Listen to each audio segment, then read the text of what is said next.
Chapter 7 Animal Farm. It was a bitter winter. The stormy weather was followed by sleet and snow, and then by a hard frost which did not break till well into February. The animals carried on as best they could with the rebuilding of the windmill, while knowing that the outside world was watching them and that the envious human beings would rejoice and triumph if the mill were not finished on time. Out of spite, the human beings pretended not to believe that it was Snowball who had destroyed the windmill. They said that it had fallen down because the walls were too thin. The animals knew that this was not the case. Still, it had been decided to build the walls 3 feet thick this time instead of 18 inches as before, which had meant collecting much larger quantities of stone. For a long time, the quarry was full of snowdrifts and nothing could be done. Some progress was made in the dry, frosty weather that followed, but it was cruel work, and the animals could not feel so hopeful about it as they had felt before. They were always cold and usually hungry as well. Only Boxer and Clover never lost heart. Squealer made excellent speeches on the joy of service and the dignity of labor, but the other animals found more inspiration in Boxer's strength and his never-failing cry of, "I will work harder." In January, food fell short. The corn ration was drastically reduced, and it was announced that an extra potato ration would be issued to make up for it. Then it was discovered that the greater part of the potato crop had been frosted in the clamps, which had not been covered thickly enough. The potatoes had become soft and discolored, and only a few were edible. For days at a time, the animals had nothing to eat but chaff and mangels. Mangels. Starvation seemed to stare them in the face. It was vitally necessary to conceal this fact from the outside world. Emboldened by the collapse of the windmill, the human beings were inventing fresh lies about Animal Farm. Once again, it was being put about that all the animals were dying of famine and disease, and had resorted to cannibalism and infanticide, like eating the babies. Napoleon was well aware of the bad results that might follow if the real results of the food situation were known, and he decided to make use of Mr. Whymper to spread a contrary impression. Hitherto, the animals had had little or no contact with Whymper on his weekly visits. Now, however, a few selected animals, mostly sheep, were instructed to remark casually in his hearing that rations had been increased. In addition, Napoleon ordered the almost empty bins in the store shed to be filled nearly to the brim with sand, which was then covered up with what remained of the grain and meal. On some suitable pretext, Whymper was led through the store shed and allowed to catch a glimpse of the bins. He was deceived and continued to report to the outside world that there was no food shortage on Animal Farm. Nevertheless, towards the end of January, it became obvious that it would be necessary to procure some more grain from somewhere. And these days, Napoleon rarely appeared in public, but spent all his time in the farmhouse, which was guarded at each door by fierce-looking dogs. When he did emerge, it was in a ceremonial manner, with an escort of 6 dogs who closely surrounded him and growled if anyone came too near. Frequently, he did not even appear on Sunday mornings, but issued his orders through one of the other pigs, usually Squealer. One Sunday morning, Squealer announced that the hens, who had just come in to lay again, must surrender their eggs. Napoleon had accepted through Whymper a contract for 400 eggs a week. The price of these would pay for enough grain and meal to keep the farm going until summer came on and conditions were easier. When the hens heard this, they raised a terrible outcry. They had been warned earlier that this sacrifice might be necessary, but had not believed that it would really happen. They were just getting their clutches ready for the spring sitting, and they protested that to take the eggs away was now murder. For the first time since the expulsion of Jones, there was something resembling a rebellion. Led by 3 young black Minorca pullets, the hens made a determined effort to thwart Napoleon's wishes. Their method was to fly up to the rafters and there lay their eggs, which smashed to pieces on the floor. Napoleon acted swiftly and ruthlessly. He ordered the hens' rations to be stopped and decreed that any animal giving so much as a grain of corn to a hen should be punished by death. The dogs saw to it that these orders were carried out. For 5 days the hens held out.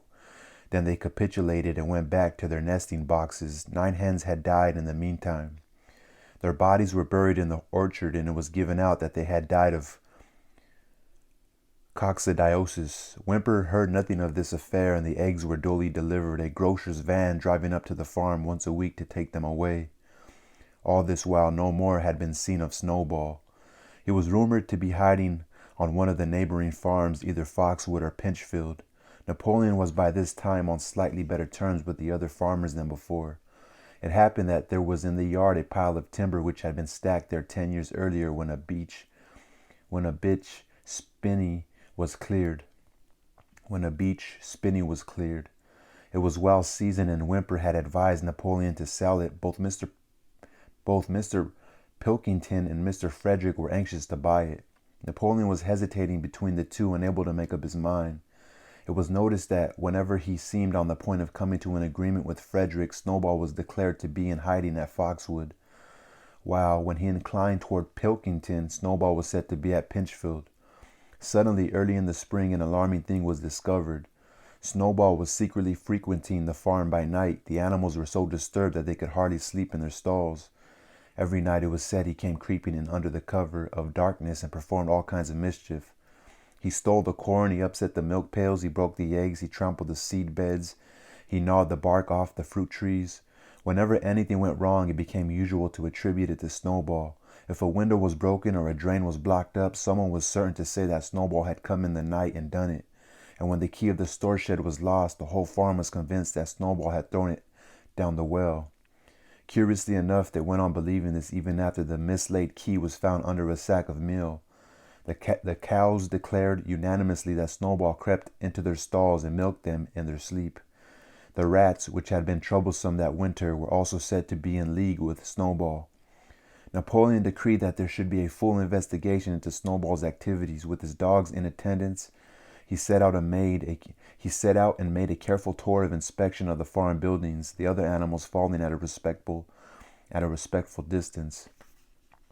At every few steps, Napoleon stopped and snuffed the ground for traces of Snowball's footsteps, which he said he could detect by the smell. He snuffed in every corner, in the barn, in the cowshed, in the hen houses, in the vegetable garden, and found traces of Snowball almost everywhere. He would put his snout to the ground, give several deep sniffs, and exclaim in a terrible voice, "Snowball, he has been here, I can smell him distinctly." And at the word Snowball, all the dogs let out blood-curdling growls and showed their side teeth. The animals were thoroughly frightened. It seemed to them as though Snowball were some kind of invisible influence, pervading the air about them and menacing them with all kinds of dangers. And the evening squealer called them together and with an alarmed expression on his face told them that he had some serious news to report. "Comrades," cried Squealer, making his little nervous skips, "a most terrible thing has been discovered. Snowball has sold himself to Frederick of Pinchfield Farm, who is even now plotting to attack us and take our farm away from us. Snowball is to act as his guide when the attack begins, but there is worse than that. We had thought that Snowball's rebellion was caused simply by his vanity and ambition. But we were wrong, comrades. Do you know what the real reason was? Snowball was in league with Jones from the very start. He was Jones's secret agent all the time. It has all been proved by documents which he left behind him and which we have only just discovered. To my mind, this explains a great deal, comrades. Did we not see for ourselves how he attempted, fortunately without success, to get us defeated and destroyed at the Battle of the Cowshed? The animals were stupefied. This was a wickedness far outdoing Snowball's destruction of the windmill, but it was some minutes before they could fully take it in. They all remembered, or thought they remembered, how they had seen Snowball charging ahead of them at the Battle of the Cowshed, how he had rallied and encouraged them at every turn, and how he had not paused for an instant even when the pellets from Jones's gun had wounded his back. At first it was a little difficult to see how this fitted in with his being on Jones's side. Even a boxer who seldom asked questions was puzzled. He lay down, tucked his forehoofs beneath him, shut his eyes, and with a hard effort managed to formulate his thoughts. "I do not believe that," he said. "Snowball fought bravely at the Battle of the Cowshed. I saw him myself. Did we not give him Animal Hero First Class immediately afterwards? That was our mistake, comrade, for we know now, it is all written down in the secret documents that we have found, that in reality he was trying to lure us to our doom." "But he was wounded," said Boxer. We all saw him running with blood." "That was part of the arrangement," cried Squiller. "Jones's shot only grazed him. I could show you this in his own writing if you were able to read it. The plot was for Snowball, at the critical moment, to give the signal for flight and leave the field to the enemy, and he very nearly succeeded. I will even say, comrades, he would have succeeded if it had not been for our heroic leader, Comrade Napoleon. Do you not remember how, just at that moment when Jones and his men had got inside the yard, Snowball suddenly turned and fled, and many animals followed him? And do you not remember, too, that it was just at that moment when panic was spreading and all seemed lost that Comrade Napoleon sprang forward with the cry of death to humanity and sank his teeth in Jones's leg? Surely you remember that, comrades," exclaimed Squiller, frisking from side to side. Now, when Squiller described the scene so graphically, it seemed to the animals that they did remember it. At any rate, they remembered that at that critical moment of the battle, Snowball had turned to flee, but Boxer was still a little uneasy. I do not believe that Snowball was a traitor at the beginning," he said finally. "What he has done since is different, but I believe that at the Battle of the Cowshed he was a good comrade." "Our leader, Comrade Napoleon," announced Squiller, speaking very slowly and firmly, "has stated categorically, comrade, that Snowball was Jones's agent from the very beginning. Yes, and from long before the rebellion was ever thought of." "Ah, that is different," said Boxer. "If Comrade Napoleon says it, it must be right." "That is the true spirit, comrade," cried Squiller, but it was noticed he cast a very ugly look at Boxer with his little twinkling eyes. He turned to go, then paused and added impressively, "I warn every animal on this farm to keep his eyes very wide open, for we have reason to think that some of Snowball's secret agents are lurking among us at this moment." 4 days later, in the late afternoon, Napoleon ordered all the animals to assemble in the yard. When they were all gathered together, Napoleon emerged from the farmhouse wearing both his medals, for he had recently awarded himself Animal Hero First Class and Animal Hero Second Class, with his 9 huge dogs frisking round him and uttering growls that sent shivers down all the animals' spines. They all cowered silently in their places, seeming to know in advance that some terrible thing was about to happen. Napoleon stood sternly surveying his audience, then he uttered a high-pitched whimper. Immediately the dogs bounded forward, seized 4 of the pigs by the ear, and dragged them, squealing with pain and terror, to Napoleon's feet. The pigs' ears were bleeding, the dogs had tasted blood, and for a few moments they appeared to go quite mad.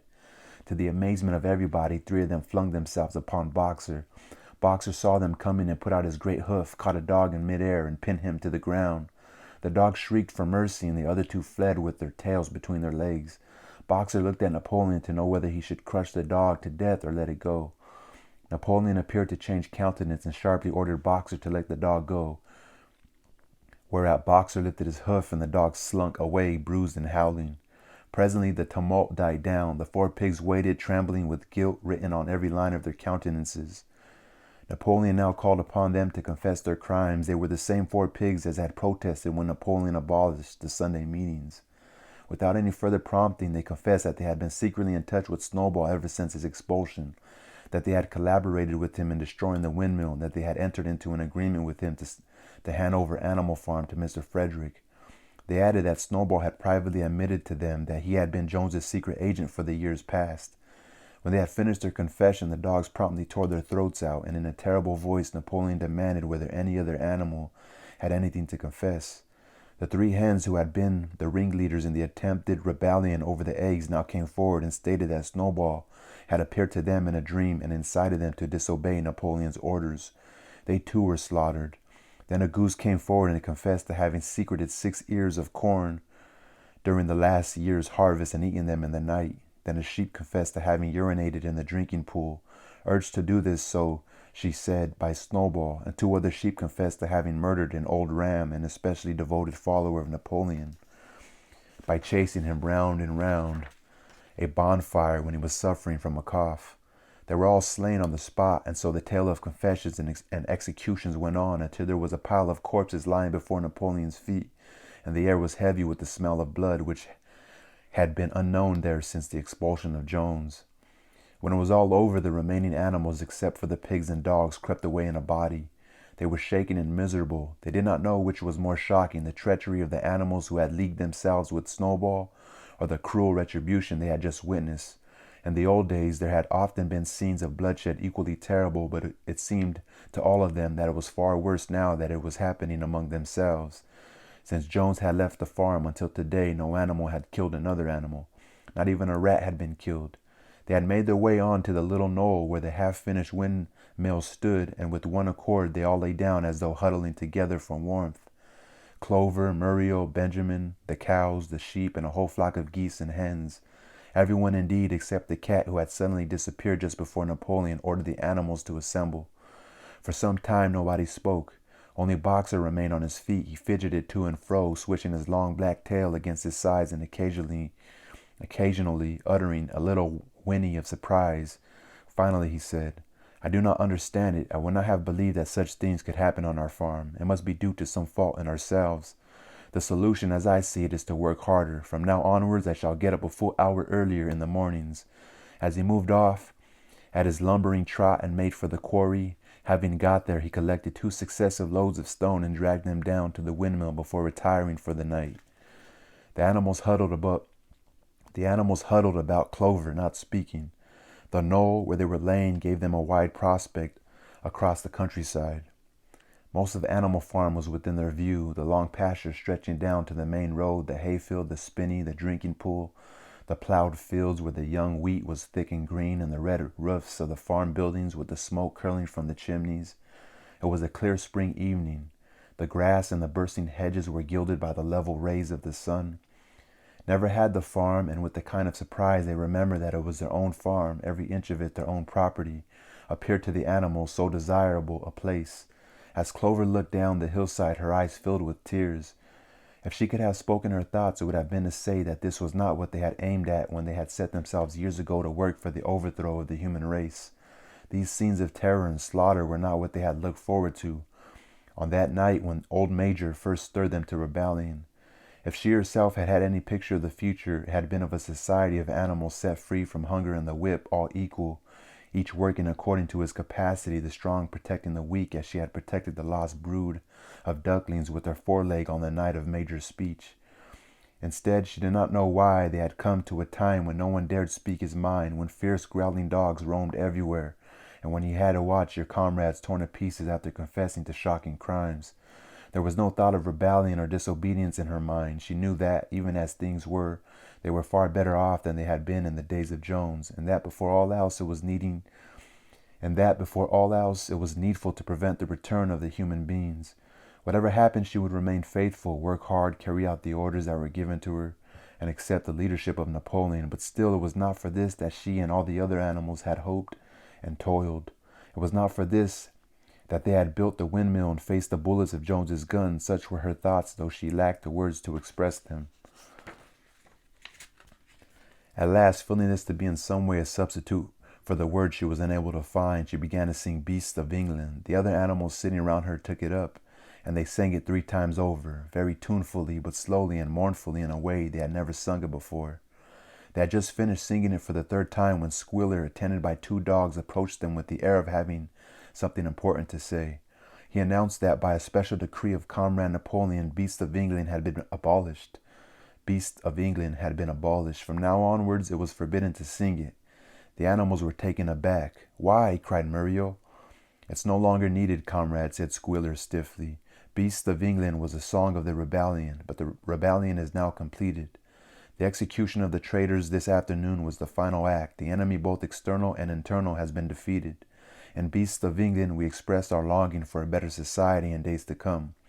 But that society has now been established. Clearly, this song has no longer any purpose. Frightened though they were, some of the animals might possibly have protested, but at this moment the sheep set up their usual bleating of 4 legs good, 2 legs bad, which went on for several minutes and put an end to the discussion. So Beasts of England was heard no more. In its place, Minimus, the poet, had composed another song which began, Animal farm, never through me shalt thou come to harm. And this was sung every Sunday morning after the hoisting of the flag, but somehow neither the words nor the tune ever seemed to the animals to come up to Beasts of England.